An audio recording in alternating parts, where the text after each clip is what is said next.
अब एक नए मेहमान से आपको हम और मिलाना चाहते हैं। कलकत्ता के सरजमीन से आने वाले हमारे बहुत ही पुराने दोस्त जनाब ज़ुहैब आबदीन साहब तशरीफ रखते हैं।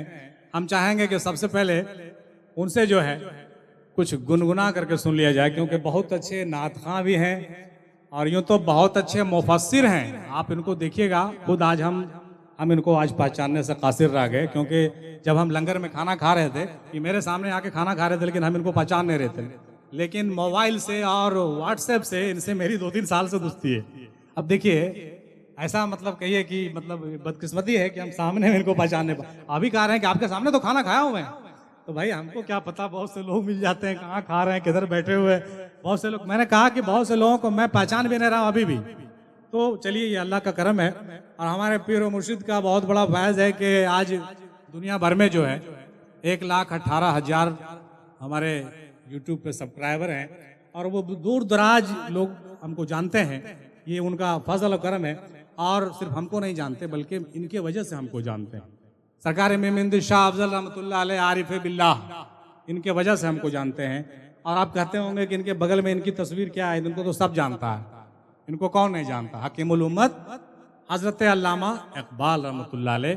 और कल 9 नवंबर है इनका यौम पैदाइश में। एक बार कह दीजिए सुभान अल्लाह। बात निकल गई तो 2 बात कर लें, इजाजत है।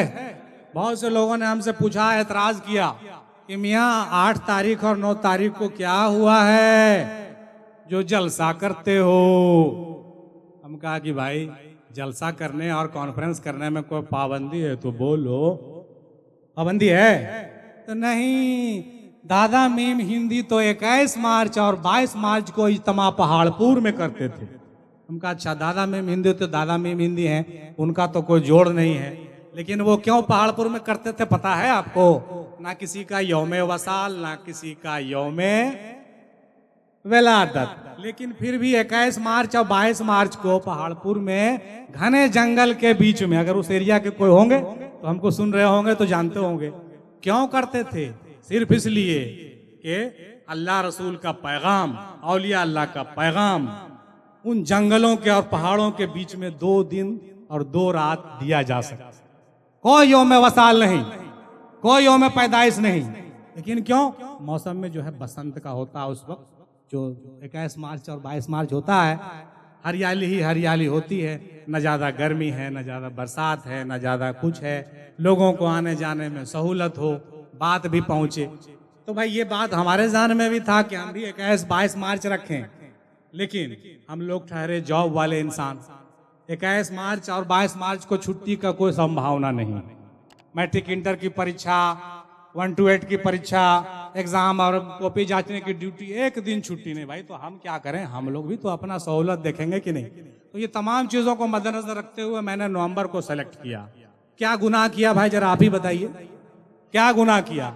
आप लोगों को बुलाया तो कोई गुनाह किया? लंगर खिलाया, बैठाया, बैठ के खाए तो कोई गुनाह किया? नात गुनगुनाया तो कोई गुनाह किया? बाजा बजाया तो कोई गुनाह किया? अब कल महफिल समा करके रक्स करेंगे तो क्या गुनाह करेंगे? कभी नहीं। महफिल समा पर 1-1 घंटे की वीडियो और रिसर्चिंग वीडियो आप लोग सुनिएगा। मजाल है कि कोई उलमा चूं कर सके, महफिल समा पर उंगली उठा सके, और अगर उठावेगा हमसे बात करेगा। क्या ज़ुहैब भाई गलत कर रहे हैं? ये देखिए हमारे ज़ुहैब भाई अभी आएंगे आपके सामने, गुनगुनाएंगे भी और सुनाएंगे भी। लेकिन कहने का मतलब ये हुआ कि वो जो कंसेप्ट हम लोगों के बीच में तैर रहा है, फालतू का कंसेप्ट, जब होगा तो यौम वसाल होगा, जब होगा तो यौम विलादत होगा, ये क्या बना रखे हैं भाई? अरे कुछ लोगों का भी तो ख्याल रखिए, कुछ उनको भी तो फ्री छोड़िए, कुछ हमको भी तो फ्री छोड़िए। क्यों बांधना चाहते हैं? ये लकीर की फकीर क्यों होना चाहते हैं? तो हमने नवंबर में शुरू किया, पिछले साल हमने 16-17 को किया था, और इत्तफाक देखिए कुतुबुल मदार का महीना पकड़ा जाता। अरे भाई तो हम क्या करें? कल हजरत ज़ैनब का यौम पैदाइश भी गुजर गया। बोलिए गुजरा कि नहीं? कल गुजरा ना जी हैं। अब कल जो है हजरत इकबाल का यौम पैदाइश आ जाएगा। अरे पैदाइशें आती रहेगी, यौम विलादत जाता रहेगा, उर्स होता रहेगा। आपका क्या जाता है सो न बताइए, आपको क्या आता है सो न बताइए, आपने क्या सीखा ये बताइए, आपको करना क्या है ये बताइए। तो वो सब कुछ नहीं है। मैं जब करूंगा तो उर्स करूंगा। अरे भाई तो करो ना उर्स, कौन मना करता है? उरूस करते करते करते ऐसा भुरूस मत हो जाओ कि सब कुछ भुरूस कर दो, हैं? वो भुरूस मत करो कि उरूस करते करते भुरूस हो जाए। 25 साल 30 साल आप उरूस किए, कहाँ तक पहुंचे? बता दीजिए हमको। 25 साल 30 साल चादर चढ़ाए, कहाँ तक पहुंचे? जरा बताइए ना हमको। 40 साल आपने फातिहा पढ़ा, कहाँ तक पहुंचे? 50 साल आपने 5 वक्त नमाज पढ़ी, कहाँ तक पहुंचे? जरा बताइए हमको। कभी बैठिए हमारे साथ, हम हमारे सवालों का जवाब दीजिए कि आप कहाँ तक पहुंचे। लंबी दाढ़ियां आपकी हो गई है, लंबी टोपी आपकी है, पैजामा लंबा है। बुरा ना मानिएगा, एक बात है, आप कहाँ तक पहुंचे? क्या आपको अल्लाह मिल गया? क्या आपको दीदार इलाही हो गया? क्या अल्लाह आपसे राजी हो गया? क्या आपको अमाल नामा दाहिने हाथ में मिल गया? कुछ नहीं हुआ, बस हम लगे हुए हैं। कब तक लगे रहेंगे आप?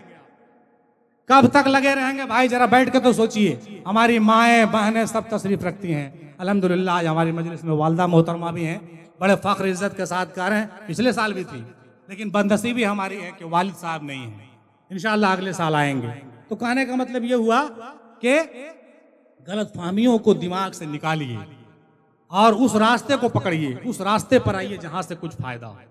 बहरहाल मेरा मुद्दा तकरीर करना नहीं था, बात निकल गई तो हमने कह दिया।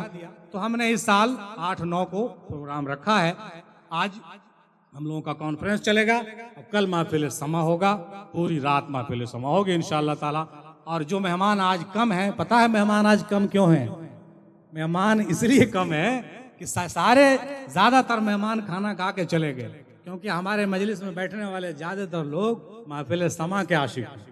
तो समा में पूरा मजलिस भरा रहता है, लेकिन उलमा की तकरीर और सूफिया की तकरीर सुनने में लोगों को थोड़ी सी बोरिंग होती है। और उनको पता है कि बोलने वाले सब तो थोड़ा बोर कर देते हैं, बोलने वाले बोर कर देते हैं। हमको तो सुनना है। हमारे यहाँ इश्क और मार्फत की बात होगी। इश्क में क्या पढ़ना क्या पढ़ाना, जब से देख ली तोरी सूरतिया, पड़ गई 300 पारा तेरी सूरत नजर में नाच रही है। तो ये इश्क और मार्फत की बातें हैं, जो लोग समझते हैं वो समझेंगे इंशाल्लाह। फिर भी माशाल्लाह बहुत सारे लोग हैं और बहुत सारे लोग अपने घरों में हमको सुन रहे हैं, बहुत अच्छी बात है। तो जनाब ज़ुहैब आबदीन साहब से दरख्वास्त है कि वो माइक पर आएँ और गुनगुनाते हुए, जिस तरह से आप अपने व्हाट्सएप पर और ग्रुप्स में गुनगुनाते हैं और हम लोगों को महसूस करते रहते हैं, उस तरह से जो है सरकार मीम हिंदी के शान में भी 2-4 शेर गुनगुना दीजिए और मरकज़ अफजलिया की तालीमात पर थोड़ी रोशनी भी डाल दीजिए, तो आपकी मेहरबानी होगी। शुक्रिया। आइए।